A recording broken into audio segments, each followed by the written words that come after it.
Hey guys, it is me again. Sorry, no camera. I know you're hugely devastated, but it is really hot. I just woke up, so I decided not to put on clothes. So you are listening to a very naked man sitting at his computer talking about humble choice. So it is September. It is my birthday month. And these are the games that Humble has put together for my birthday month, even though they didn't know it was my birthday. They didn't know, so I can't give them too much of a bad mark there. But we automatically start off with a really, really good game. Tiny Tina's Wonderland's Chaotic Great Edition. So Tiny Tina's Wonderland is basically a D&D version of Borderlands. Yeah? Garnered so much stuff. People loved it. The game was great. I haven't got a chance to play it because it was just out of my monetary wheelhouse at the time. But now it I can play it. Yeah? So if you don't know, it's a first-person shooter, looter shooter, mind you, with a very interesting storyline. Class gameplay for a first-person shooter. So, it's really interesting. Next up, we have Deceive Inc. This is something I have never heard of. It's got an 86 positive, though.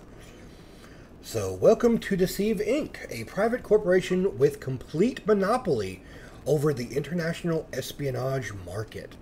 You can disguise yourself as anyone you meet in an instant, have access to state-of-the-art gadgets the rest of the world can only dream of, and possess skills that would make Hollywood's super spies jealous. But you are not alone. Rival spies are after the same objective, and every single one of them is as skilled, cunning, and well-equipped as you are. Blend in, grab the objective, and break out. In the end, only one spy can complete the mission and get the paycheck. Company policy. Interesting. So find your playstyle with a roster of diverse agents, each with their own unique weapon and skill set, from world-renowned burglars to up-and-coming espionage sensations. Deceive Inc. prides itself in being an equal opportunity employer. Alright, so that seems rather interesting. That might be cool to play every once in a while. I wish there were still shots. I don't like to play video when I'm doing these because I don't have my headphones on. I don't really want to put my headphones on, you know? I'm really lazy today, like horribly so.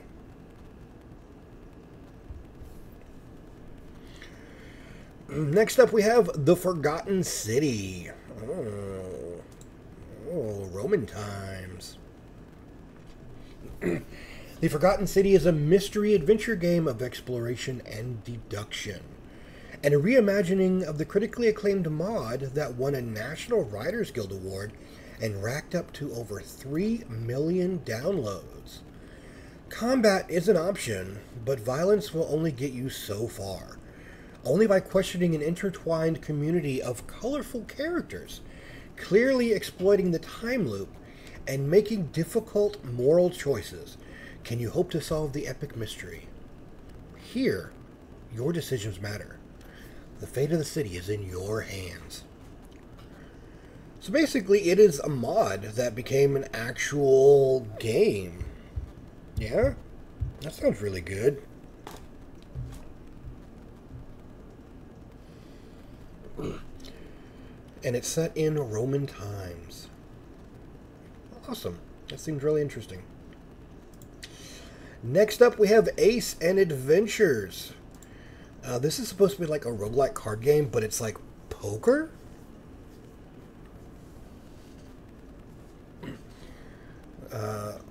Okay. A poker-powered deck-building adventure.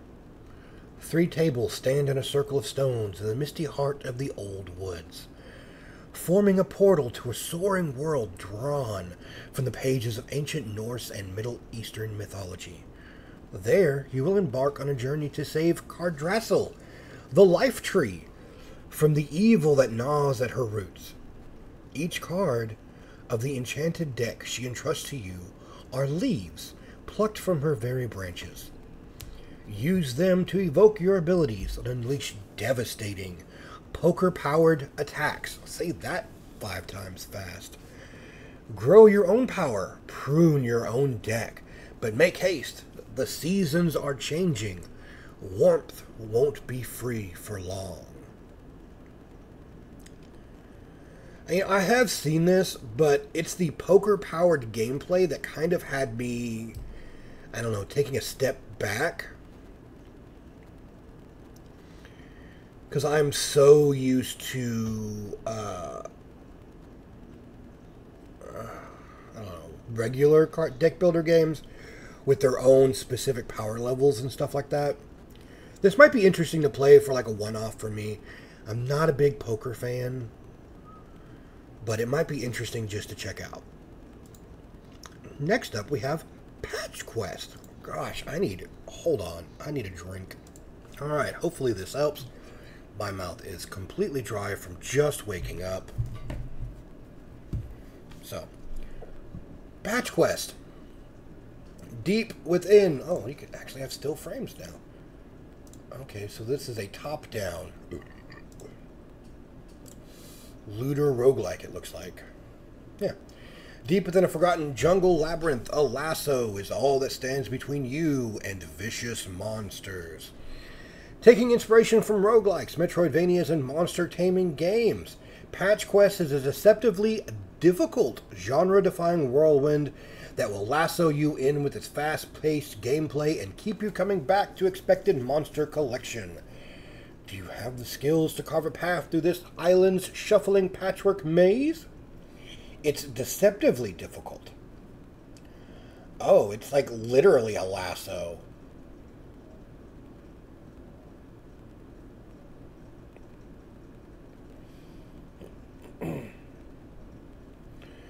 Okay, Patchlantis. I absolutely love when games do that. I love puns. Puns are great. Once an ancient civilization has now been fully reclaimed by nature. Fierce monsters, rugged terrain, and booby-trapped ruins are all a fact of life here. Even the island's patchwork terrain will get shuffled each night by a powerful storm.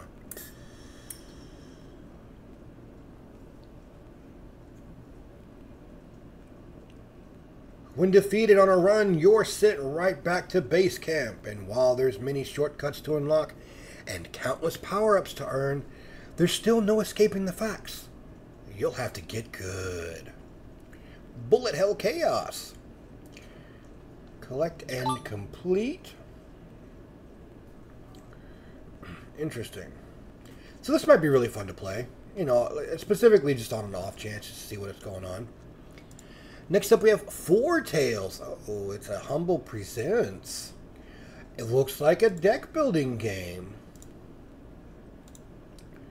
Yeah. Okay.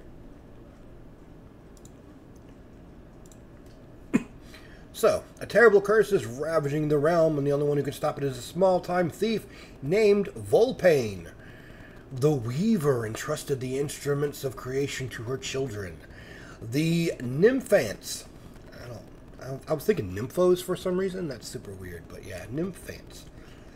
The Weaver put in the hands of her children the fate of the world's creation and stability. The instruments of creation have the power to create and destroy the many worlds of Four Tales. Discover the true goals of the Nymphants and the cult, or embrace the maelstrom of eternity. Nice. Four Tale tells the story of a world doomed by a dark prophecy. With the clock ticking on the apocalypse, it's up to you to decide how to use what little time is left. If you want to find the path to salvation, you'll need to decide what's best for you and your companions. Expansive branching storyline with multiple endings, card-based gameplay, dexploration gameplay, unique board game feel, superb artistic direction, original score, turn-based card combat, great replay value, original story and world, huge cast of characters, and narrated by Travis Willingham. Oh, he's cool. Interesting. Next up we have Who Pressed Mute on Uncle Marcus. So this is a FMV game. And I guess they have a sale going on for more. I know that guy. Yeah, Andy Buckley. Alright, every year Abby's mom has a family quiz on her birthday. It's a long-held tradition, one that brings the whole rich and eccentric family together, and one that Abby dreads, for this year's quiz comes with a shocking difference. As it's about to begin, her beloved Uncle Marcus tells her that he's dying, and someone in the family has poisoned him. Abby is the only one he can trust. You must find out who the murderer is before it is too late.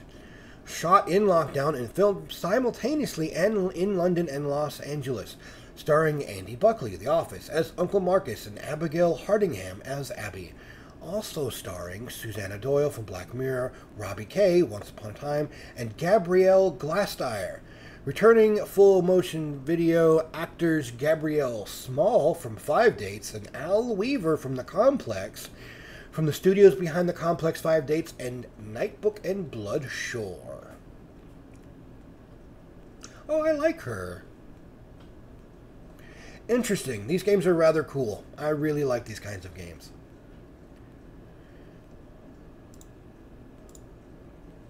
Alright, looks like this might be the last one. Autonauts versus Pirate Bots. This looks more like a...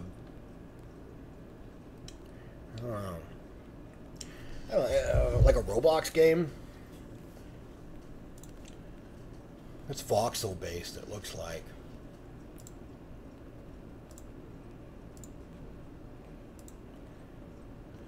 Alright, grave news! Pirate bots are kidnapping Autonauts and taking over automated settlements. Only you can remove the invaders, recover your resources, and resume control. You are captain of the Autonauts Defense Force. You receive a distress signal from a nearby planet. A pirate bot invasion. You arrive to find that pirate bots have obliterated the base camp and taken control of the working outposts and industries. To win, you must destroy the space pirate boss, the Dread Pirate Robot. So that's a good play on the Dread Pirate Robots, whose heavily defended stronghold lies on the other side of the world. Standing between you and the ultimate showdown are hundreds of scurvy pirate bots commanded by the Dread Pirate Robot's trusted boss mates. Rescue the innocent, rebuild the settlement, reclaim the world. Automate a farming business to earn gold and fund your defense campaign. Use industrious worker bots, your ingenuity, and all the natural resources you can harness to craft the tools and machinery needed to run a bustling settlement while commanding a successful defense campaign to conquer the invading pirate bots. Interesting. So that seems rather cool. It's a lot of coding too, which makes a lot of coding games are really not as silly as this. They're really kind of straightforward and down. You know, like, this is what the game is about. But this seems rather cool. It actually gives you a purpose to do all the coding and auto mechanics and stuff like that. Huh. Well, alright, guys. Those are the 8 games for September. Let's see. We have Room to Read, which is the promoted charity this month.